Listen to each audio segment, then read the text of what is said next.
Hey, everybody. Morning. All right, who wants to get started with stuff here? Got a question? I got it. All right, go ahead, Chris. Obviously, the standard is, championships. And when you get to this close to it and you realize that preseason's, what's the excitement level? I know you've been such a competitor your whole life to know that, hey, we're about to start this journey and hopefully it lasts a long time. It's exciting. It's a little chaotic, just the way that everything worked out in an unprecedented offseason, not having as much time to know your team and put it together. But at the same time, it's exciting because we have great depth in this gym. We have great competitive spirit in this gym. Look, I've been around long enough to know that it's one step at a time, one day at a time, and everything has to align. But at the same time, we got great experience a year ago, taking that next step and understanding the importance of every game and the difference in playing that game on the road versus playing that game at home, and understanding that there's going to be bumps in the road, and how we navigate it matters. And I think that our group got a lot of great experience a year ago. Obviously, it was a lot of freak injuries, but with the way things played out last year with the injuries and all that, did that change the way you approach strength and conditioning coming into this year, be a personnel-wiser approach? Well, I don't approach strength and conditioning because I stay in my lane. That's not me. But I think for all of us, it's a learning curve. Like, some of it's maybe controllable, some of it's not. What we do in the off season to prepare us for the season is important. I allow that to be the professionals, in that realm. And it was a lot of freak things that I don't think there's any way that you can predict. But at the same time, it's sport, and that happens. And I'm thankful that we have a coaching staff that has been through that could help our players that hadn't been through that navigate it. And I'm also thankful that we had a coaching staff that was able to continue to put one foot in front of the other and lead through that. But I'm even more thankful with our team because the women in that locker room, no matter what we were going through, stayed together. They embraced one another. They embraced our new pieces. They stayed together. They put one foot in front of the other. And collectively, I always talk about, connected teams are winning teams. And I think collectively, this group took ownership of being a player-led locker room, continued to stay together even through the tough times, and that matters. And I'm so glad that we learned that lesson in a positive way. That it showed them that we've got to own that every year. It can't just be when things are bad, but adversity reveals character, and the character of these women was on full display. Steph, I know last year there was all the talk about winning the championship, and unlike a lot of coaches, you kind of embraced that. Same talk again this year.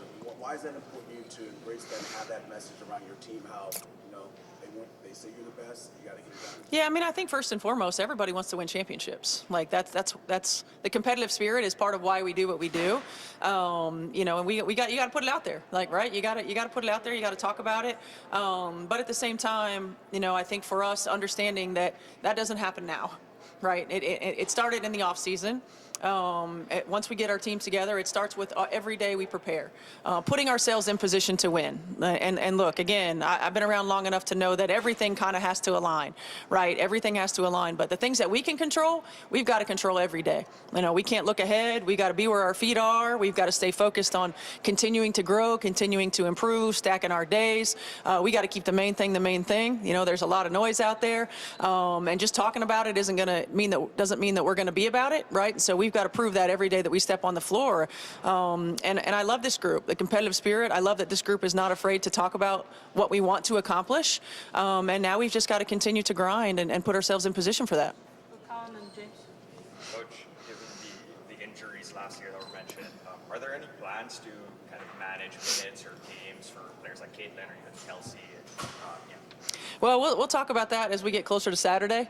I think in a perfect world, you're not playing, your starters heavy minutes throughout the course of the regular season. In a perfect world, we've got a consistent rotation. We're managing that, not from an injury standpoint, but just from a game load standpoint. We play 44 games in a tight window of time. Last year was the first year we played 44 games, and players want to play, so they don't want to come off the floor. But having the depth to be able to get a full rotation, I think, is going to be important. And understanding what that looks like and to be able to manage it, in the best way to give us the optimal opportunity for success. Steph, in regards to Kelsey, you won a championship here with the Fever. She's been here for a long time. Obviously, would like to win a championship. How foundational has she been, influential has she been for this franchise? And I get that it changed in the last few years with the addition of Caitlin and Aaliyah, but we saw also what Kelsey means to this team when you all were rolling last year. I mean, she's huge. I don't think there's a faster player in the league with the ball than Kelsey Mitchell.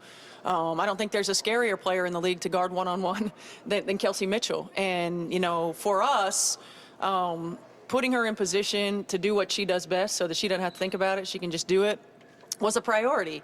And Kelsey and Aaliyah really put us on their shoulders, and they elevated us to that next level. And Kelsey is a player that you want her to reach the pinnacle. She has been through the highs and the lows of this franchise. She has loved this game and treated this game with so much respect.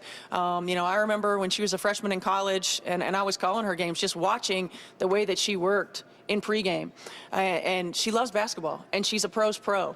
And so, we want to get one for her. There's no doubt about it. She deserves this opportunity. She deserves this moment, her contract, everything that she's getting. And I'm thankful she's on our team.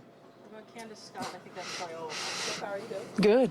Obviously, CBA was the main thing during the offseason, but once during the regular season last year, officiating was a big talking point. But once things calmed down, temperature was lowered, was there any conversation with the league about improving officiating, and do you have more confidence in this year's group? There were lots of conversations about officiating in the offseason, lots of committees that met and talked about it, but talking about it and making changes are two different things.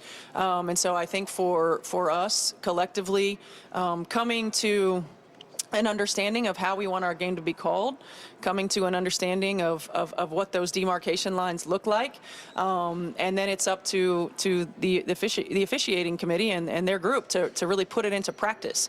And so from a coach's standpoint and a committee standpoint, we want to hold them accountable to that. So do I hope that there's improvement? Of course. But just like athletes and just like coaches, it takes time and it takes experience. It takes commitment to being consistent with it. So I hope that we're going to see a lot of whistles early, and that's going to continue because players will adjust.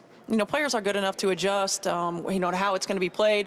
We just need it to be consistent, and we need to be consistent across the board. So my hope is that all the work in the offseason, we're going to see some results from it. Last one to stop.